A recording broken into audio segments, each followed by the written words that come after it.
Misfortune is a game about a little girl named Misfortune Ramirez Hernandez, who, when led by her new friend, Mr. Voice, ventures into the woods where mysteries are unravelled and a little bad luck unfolds.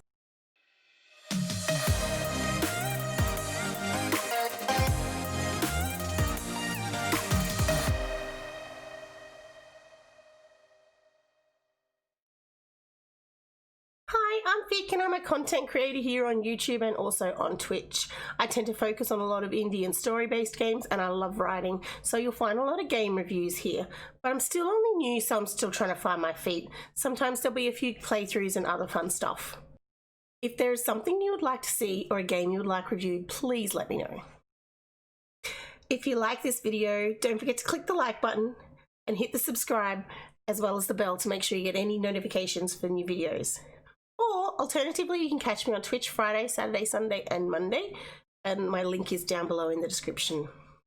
Enjoy the video!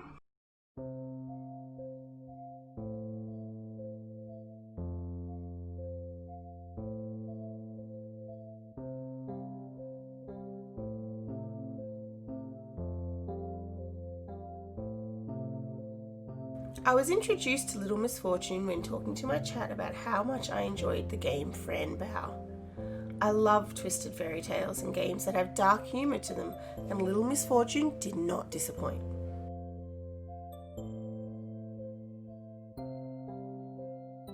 Let me start by firstly saying Little Misfortune looks cute, but it is most definitely not aimed at young children. It has a lot of adult content and themes twisted throughout its gameplay, and it would not be appropriate for young children to play.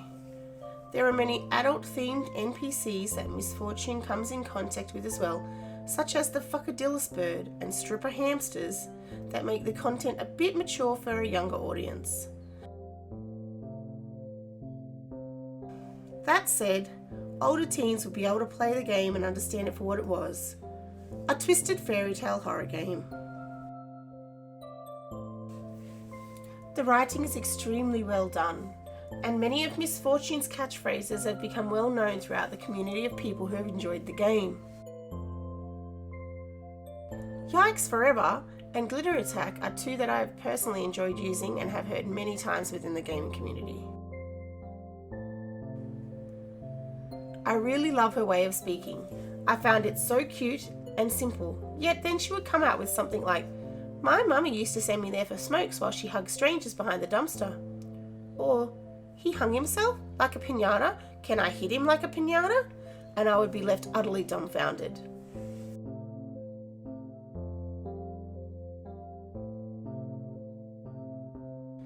This also made her characterization clearer, and I felt for her in these moments and her less than ideal childhood. Her crush on Benjamin the Fox is also one of the cutest moments in this game, as you watch her become enamoured by him, as she describes into Mr. Voice. I loved how the creators used her glitter to give her a way to deal with her challenging childhood, as she would scatter it on everything to make them fabulous.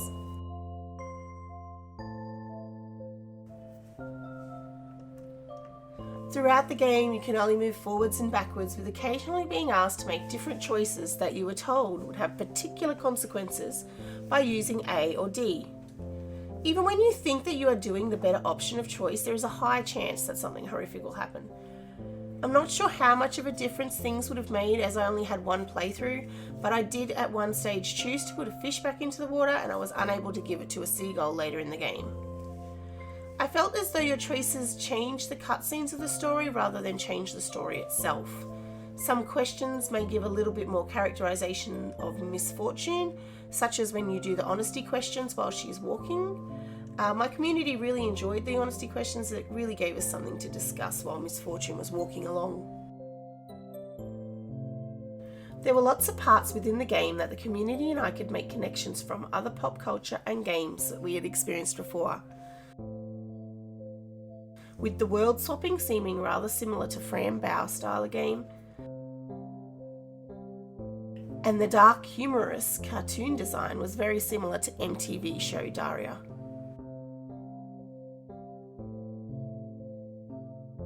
I loved how they brought into the game cute concepts then threw them on the head and twisted them around, turning them out to be something completely inappropriate and filled with adult humour. Moments such as Granny heard on the ground turning out to be the hamster strip club owner, to climbing innocently through a window only to pass wind as she climbs through. This definitely is my style of game that I enjoy, so I loved these moments. The relationship between Misfortune and Mr. Voice is an interesting one. Mr. Voice always leaves the player feeling unsettled and wondering if he is the real catalyst in the game or not, only to have later in the game a moment that you wonder if perhaps he was really helping Misfortune or not.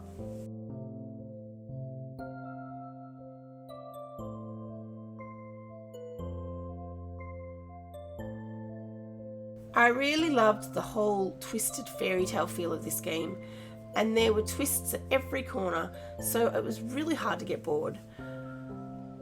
It is a little bit of a step down from Frambow in my opinion, as there isn't much in the way of inventory or anything like that, but Misfortune is super cute, and Mr. Voice's voice really does put you on edge, wondering the whole way through if he is the antagonist.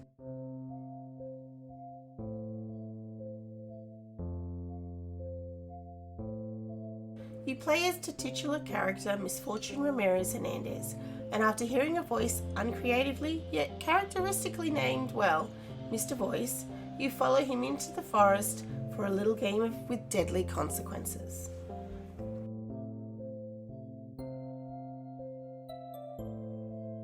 The graphics are super cute and look hand-drawn. They were really lovely to watch. There were a few times that they changed styles, but it wasn't too much that it broke the atmosphere of the game. There was a lot of detail in each of the drawings to bring the adult humour through without throwing it in your face, something I really respected as this is similar to my comedic style.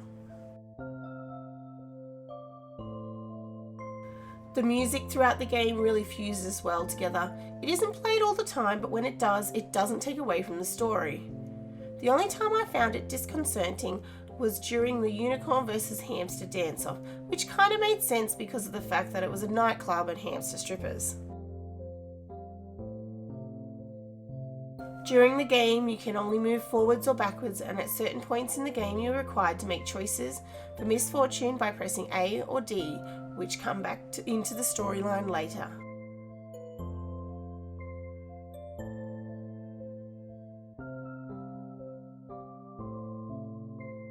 The game is extremely entertaining for those who enjoy dark humour.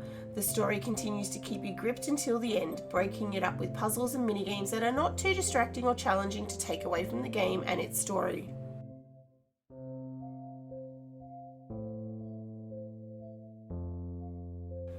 Watching the video again made me really want to go back and give it another playthrough using opposite decisions that I did the first time, just to see if there's any difference in the gameplay.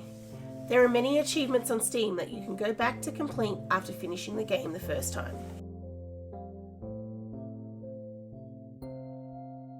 I give it 4 out of 5 howls.